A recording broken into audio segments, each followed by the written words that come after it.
That was Bust a Move by Young MC, one of the many artists you will not be hearing at the 250th anniversary celebration on the National Mall. Other artists who you will not be hearing are the Commodores, Martina McBride, Bret Michaels, and many others. And Interior Secretary Doug Burgum is calling them out for it. Take a look.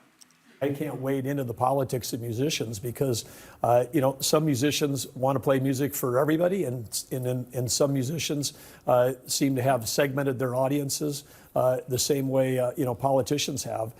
But this is Freedom 250, and the celebration of the 250 is a nonpartisan event. He is going to now have a Make America Great Again rally that he hosts. Is that going to be a standard political rally?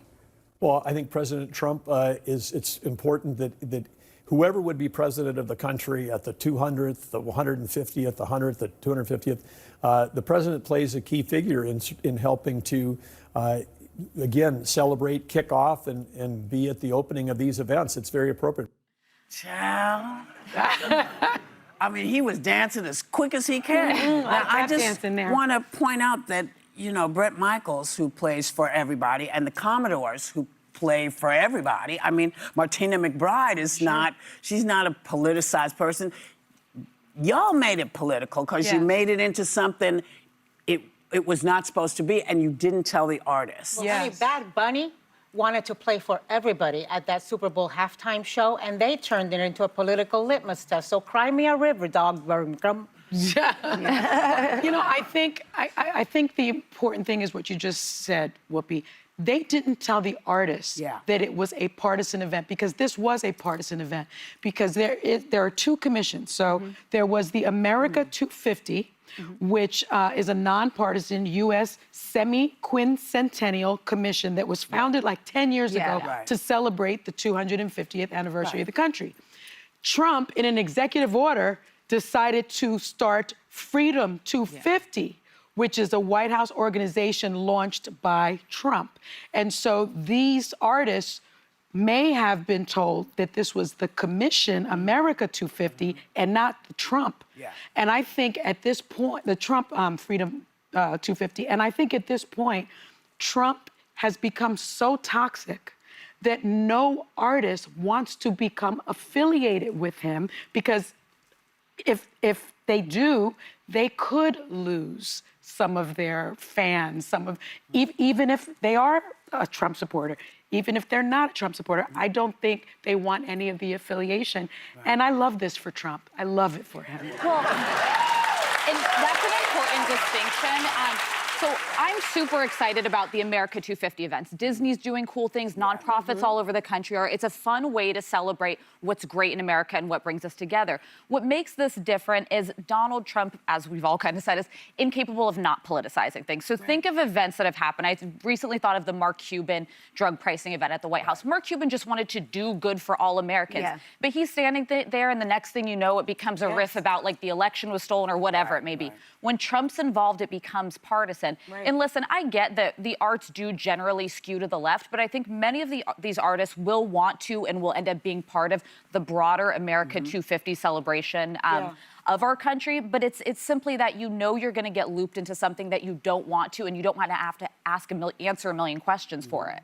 And it's the times we're living in that it's so divided, there's so much vitriol and everything, that there's a little bit of a dampening of when you hear about it from the administration in the White House. But I'm trying to stay with the spirit of what this was about. I got to do a shoot in my home state of Iowa this weekend, and I came back floating because I met two farming families. It was all about the importance of agriculture and farming to the expansion and the birth of the country. So I shot with the Poots family from my hometown and the Clayson family, and they're different farms. One's a legacy family farm, one's a new sustainable farm. My soul was inspired by the people and how they worked the land still to this day. So much of agriculture was how we built this country, and towns were grown around these farms and everything came from them. And to see people still living those day-to-day early risers, hands on the ground, no days off, the work ethic, the beauty of these families. That's what I'm going to celebrate on 250 is when you look around, make sure you seek out the celebrations that are about what it's supposed to be, which is all those years that brought us to now. It's not just about this moment. It's about all the ones prior. I'm kind of torn about this whole thing because I will admit that part of me chuckles at the idea that nobody wants to have the stench of Trump and that he's finding out and we're all, we all can see that he's got like the reverse Midas touch. Yeah. Anything he touches turns to crap. Yeah. But part of me is also sad because this is a big milestone for our country. As King Charles reminded us just a few weeks ago when he was here, we are a young country.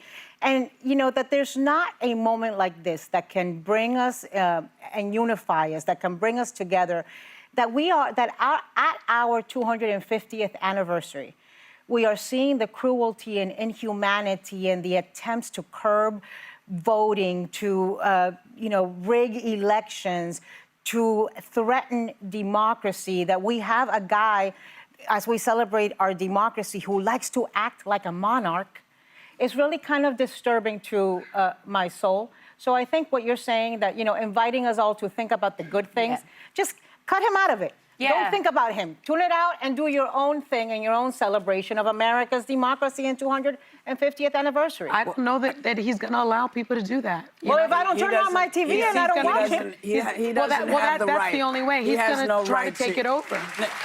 But again, he's not in your house. But listen, when you look at this group of people, these artists that he was, there is not, Bret Michaels is not a political animal. Right, no, the right. Commodores, they're not in for the politics. Yeah. So they lost a lot of really good artists by not saying, because they were trying to do something to be part of this. And, our farmlands, we all over this country, Black farmers, white farmers, Asian farmers, Spanish farmers, who have been with their land for hundreds of years, some who just got it.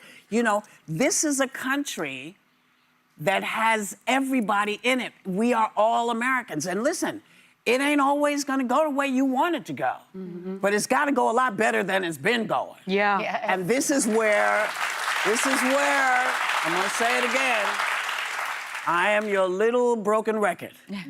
This is all on us.